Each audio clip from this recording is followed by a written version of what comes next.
मई 18 हमारे प्रतिदिन की रोटी मिनिस्ट्रीज की ओर से आप सबों को नमस्कार। आज के अध्ययन का शीर्षक है दादी की खोज, केनेथ पीटरसन की ओर से।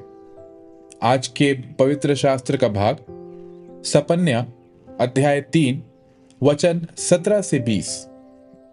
तेरा परमेश्वर यहोवा तेरे बीच में है, वह उद्धार करने में पराक्रमी है। वह तेरे कारण आनंद से मगन होगा, वह अपने प्रेम के मारे चुप रहेगा, फिर ऊंचे स्वर से गाता हुआ तेरे कारण मगन होगा। जो लोग नियत पर्वों में सम्मिलित ना होने के कारण खेदित रहते हैं, उनको मैं इकट्ठा करूंगा, क्योंकि वे तेरे हैं और उसकी नाम धराई उनको बोझ जान पड़ती है। उस समय मैं उन सभी से जो तुझे दुख देते हैं उचित बर्ताव करूंगा, और मैं लंगड़ों को चंगा करूंगा और बरबस निकाले हुओं को इकट्ठा करूंगा, और जिनकी लज्जा की चर्चा सारी पृथ्वी पर फैली है उनकी प्रशंसा और कीर्ति सब कहीं कर फैलाऊंगा।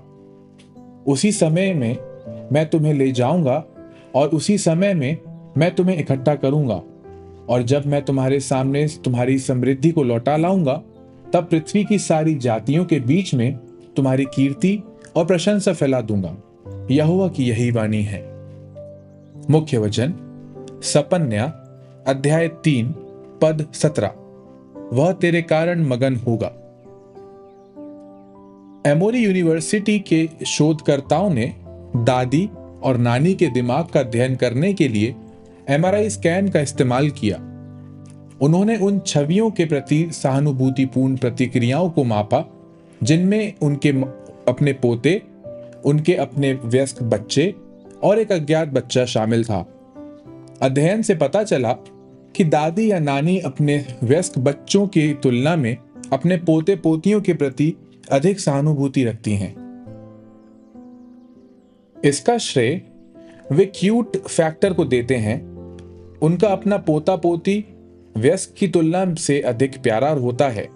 इससे पहले कि हम कहें ठीक है, जाहिर है, हम अध्ययन करने वाले जेम्स रिलिंग के शब्दों पर गौर कर सकते हैं।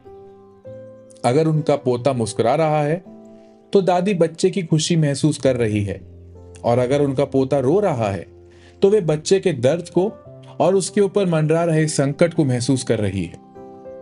एक भविष्यवक्ता ने परमेश्वर की भावनाओं की एक एमआरआई छवि चित्रित की। जब वह अपने लोगों को देखता है, वह तेरे कारण आनंद से मगन होता है, फिर ऊंचे स्वर से गाता हुआ तेरे कारण मगन होगा। कुछ लोग इसका अनुवाद इस प्रकार करते हैं, तुम उसका हृदय आनंद से भर दोगे और वह जोर से गाएगा। एक सहानुभूतिपूर्ण दादी की तरह परमेश्वर हमारे दर्द को महसूस करता है। उनके सारे संकट में उसने भी कष्ट उठाया, और वह हमारे आनंद को महसूस करता है। प्रभु यहोवा अपनी प्रजा से प्रसन्न रहता है। जब हम निराश महसूस करते हैं तो यह याद रखना अच्छा होता है कि परमेश्वर के मन में हमारे लिए सच्ची भावनाएं हैं। वह उदासीन, वह आपसे दूर नहीं है, बल्कि वह है जो हमसे प्रेम करता है और हमसे प्रसन्न होता है कि उनके करीब आने, उनकी मुस्कान को महसूस करने और उनके गायन को सुनने का समय वो आनंद से महसूस करता है। आपने परमेश्वर की प्रसन्नता को कैसे महसूस किया है?